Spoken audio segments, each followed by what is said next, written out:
future colleague in a few weeks, Elizabeth Warren. Yeah.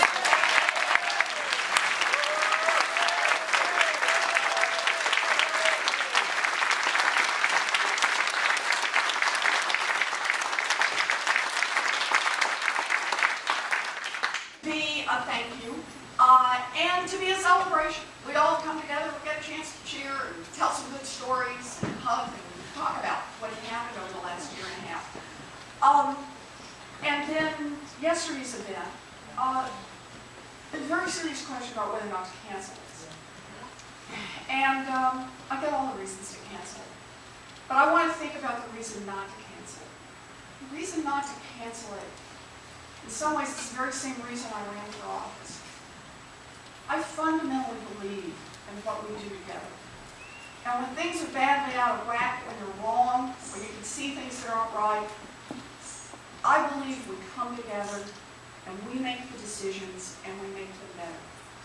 And so I am grateful to have the chance to be with you today on Saturday, so shortly after this latest tragedy, in order to reaffirm that we get that what happens in Connecticut is partly the responsibility of every one of us to think about what we need to do in our laws, how we need to change them, how we need to at least reduce the odds of this kind of thing happening. We realize you never drive it to zero, but you can at least push it down to make changes. That's a direction we go, not just one of us, but we do that together. We do it by living our values. We do it by stepping up and being brave in hard conversations. We do it by putting our strength together to make change. And so I'm grateful to have the chance right now today to be here with you.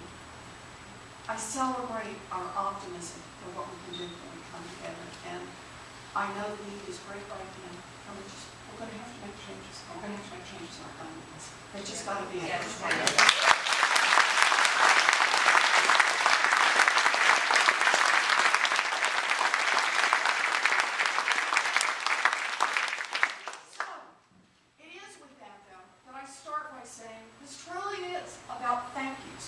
And it's about thank yous. I want to thank the Congressman. Thank you very much. The Congressman served many very important roles, and I'm very grateful. My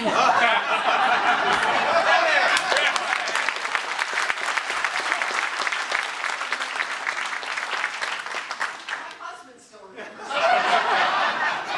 works out so well, though. I was just saying, maybe I should have husbands in all the districts. Just a thought. I'm trying to learn this whole business. I also want to say very much thank you to both of you. I very much appreciate the energy you put into this campaign and to all the campaigns. So important for your good service. So thank you very much.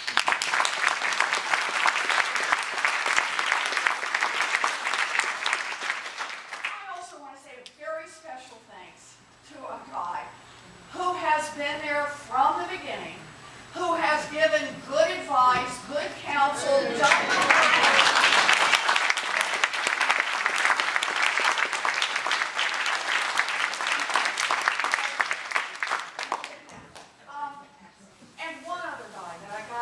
standing up here, partly because it'd be so embarrassing if I walked away at this point,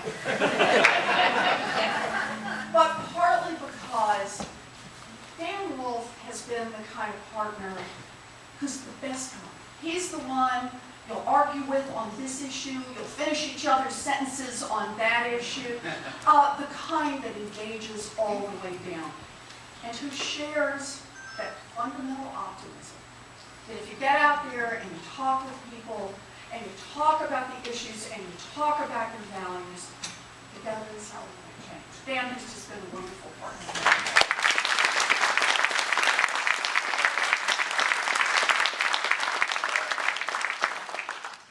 I also want to thank people who never get thanked in this process. People who got out there and busted their tails every day. Our campaign organizing staff out here on the campaign. I want to call them out by name, and I want to start with Stephanie Houghton. You were just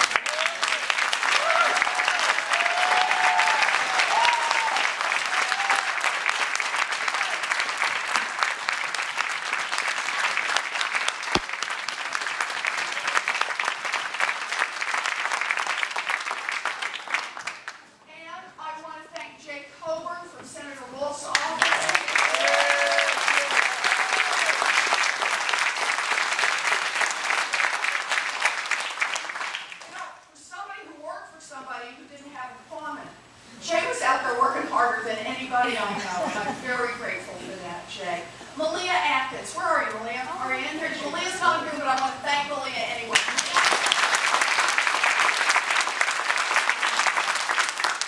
The rest of the list, John Bowes, out there working all the time. Jana Fryman, doing a wonderful job. Joe Kazaiho, doing a great job. Brian Dunn, who now has a new job with Representative Wolf, right?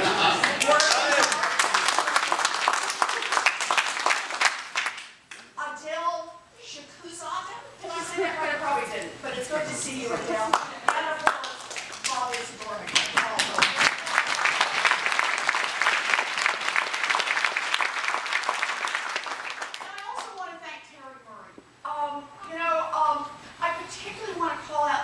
Terry Murray.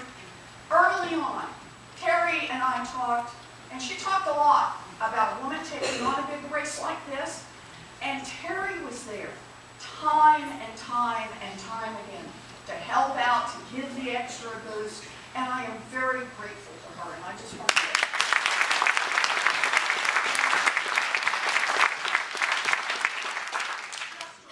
so there's something else though I want to say about this, and when I'm thinking of all the thank yous, it's the thank you to each and every one of you. We had folks out there organizing, people who were doing this from early in the morning till late at night, but it was volunteers who really made this election happen. You can hear a lot about what it takes to run a big Senate race like this. It took a lot of money. It did. But we made the investments from early on in field because we knew at the end of the day that's what it was all going to be about. It was going to be about face-to-face, hand-to-hand, eye-to-eye, all the way across the Commonwealth. And I want to give you a couple of examples just to tell you about how this campaign ultimately worked out. In the last 4 days before the election, volunteers across the Commonwealth knocked on 600,000 doors.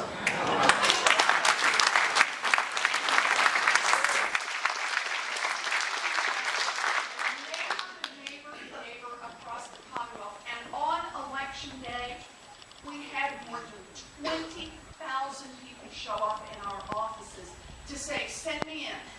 Where do you need me? You need me to drive people to the polls, you need me to man the phones, you need me to go to the polls and see who's coming in so we'll know who didn't make it in. Let me know how I can help. You need someone to babysit, someone to walk the dog so you can get somebody else to go. I'll do it. People all across this Commonwealth said, this is my campaign. I'm going to be part of this and I'm going to make it happen. And that is how it happened, from the grassroots up right here in Massachusetts. So to every volunteer, thank you very much.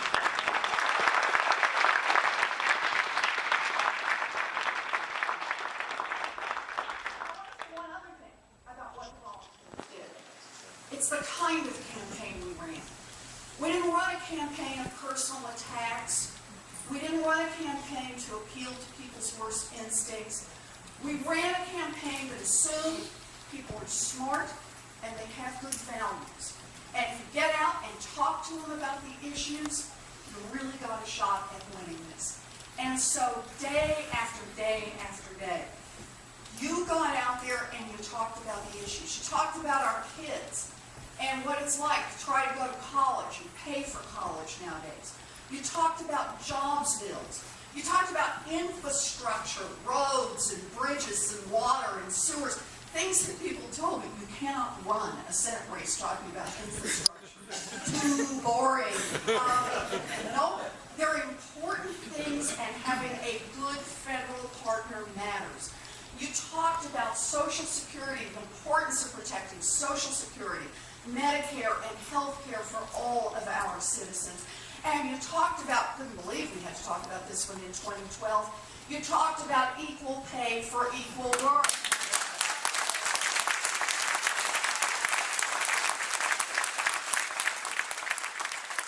We talked about those issues and we talked about our values. We talked about, in this race, what kind of a country are we?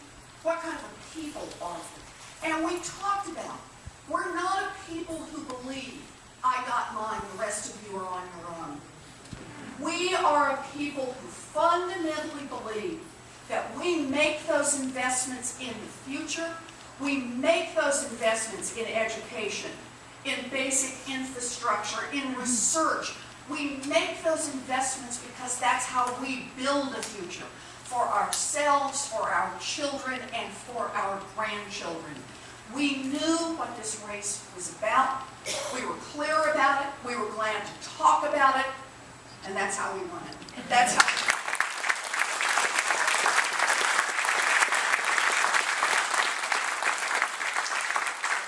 I love it because it tells us exactly what we're going to do going forward.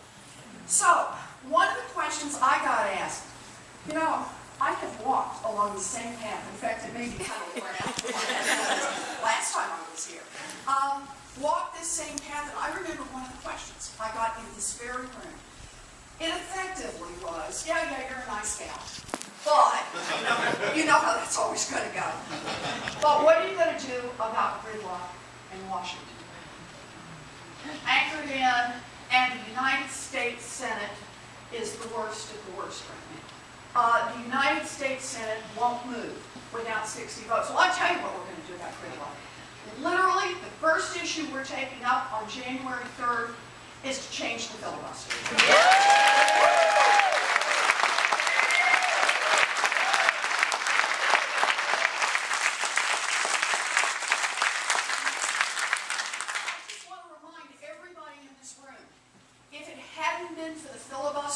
What would we have had?